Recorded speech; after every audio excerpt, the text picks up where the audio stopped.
My husband and I brought Coda with us to a family reunion after being invited last weekend, and it was honestly a total flop, so let's talk about it.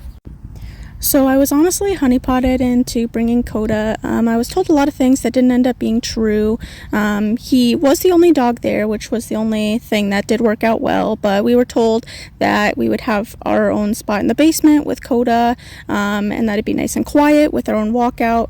We ended up being roomed up with another one of my cousins, and it ended up being a constant walking in and out because it was food and drink storage down there, and so Coda never got any chance to actually sleep or decompress, so he was just so overly stressed the entire time. As you can see here, like, he just could not settle at all because he was just so stressed, and he was losing so much hair, which was abnormal for what he normally sheds. He was just so overwhelmed and so reactive the entire time. We were also told that the neighbor has a golden retriever, but that golden retriever stays in the yard. They didn't end up getting to their cabin next door until about 11 o'clock at night, and we almost got attacked by their golden retriever, who stopped just a couple feet shy, growling and barking and snarling at us until the owner yelled at him for about 13 times to come and retrieve his dog. This on top of other family members that were antagonizing Coda, barking at him, kind of jumping at him, and just constantly invading his space. He really just was so overly stressed the entire time. I mean, he had a reaction every waking hour that we were there, and we were only there for 24 hours, so that was a lot. These videos, even though he looks kind of calm and relaxed, you can still tell how stressed he is. That pant is not a relaxed pant. He has a lot of wail going on the entire time. And really, the only bit of relaxation that you see is just because he is so tired and he is constantly trying to stay awake because he does not trust being able to sleep around the other people that he has just met.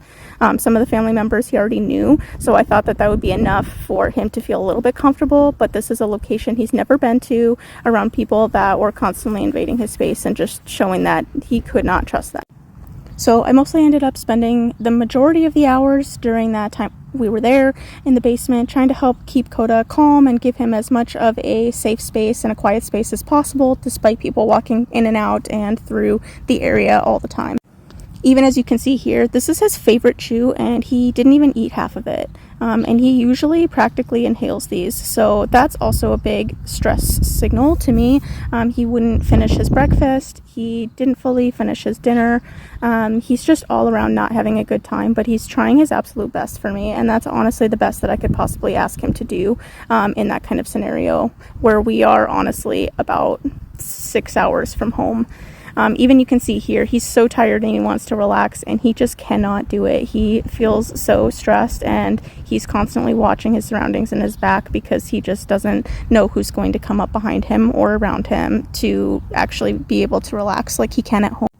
Even here, like, I thought that maybe things were improving because he was finally able to lay down and relax a little bit, and I thought this might be the up and up, but this only lasted for about 30 seconds.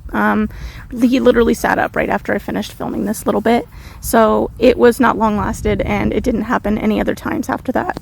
Now, he was able to get a little bit of sleep downstairs when people went out on the pontoon and it was just him and I at home, so it was nice and quiet for a little while with the cool fan blowing on him. So this was the most deep sleep that he had the entire time for those 24 hours we were there, which makes me very sad at the same time. But sometimes I think things like this you don't know unless you actually try.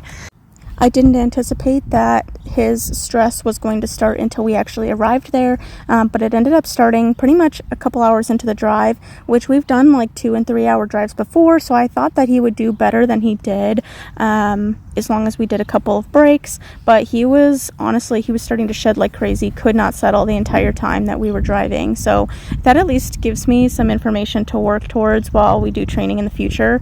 I think it worked against us as well that our weather has been so atrocious up until 2 weeks ago that we have not been able to do any practice in public like we normally would and like I planned for. With the torrential rains and tornadoes, it's just been literally impossible. So while we were there, I pretty much focused on the things that I could do to kind of help his well-being until we left. So like you saw, I did things like chews. I did his slow feeders, puzzle feeders, things like that. I brought his frisbees and we did some frisbee play in the backyard to kind of help tire him out and try to satisfy him a little bit, reduce his reactivity a little bit. Obviously, it didn't help a ton, but in comparison, I wonder how much it would have been if I hadn't done that. And then, of course, like you see here, I did a lot of just kind of secluding him, letting him have some peace, trying to help him de-escalate and decompress. And I know that I am his anchor point for safety, so I stayed with him pretty much the entire time. If I left him with my husband for a few minutes at a time, he would get so panicky and looking for me, and his stress was just that much higher, and I knew that wasn't healthy for him. So I stayed with him pretty much the entire time just to kind of help give him reassurance, redirection, and support in all of the ways I had possible at my fingertips with what I had in that moment. But his reactivity did decrease quite a bit after I was able to give him several hours downstairs to actually get some good sleep while people were gone. So I think if we had more time, that maybe he would have been able to acclimate a little bit better, but I really didn't want to toy with that too much. This was really just a test run for future potential visits. I don't know if we'll do it again. We'll just have to see how his training goes, but at least I have some good ideas on where we need to improve and what we can work on, like working in public, working around strangers, practicing acclimating to new environments and not being so stressed anytime his environment changes.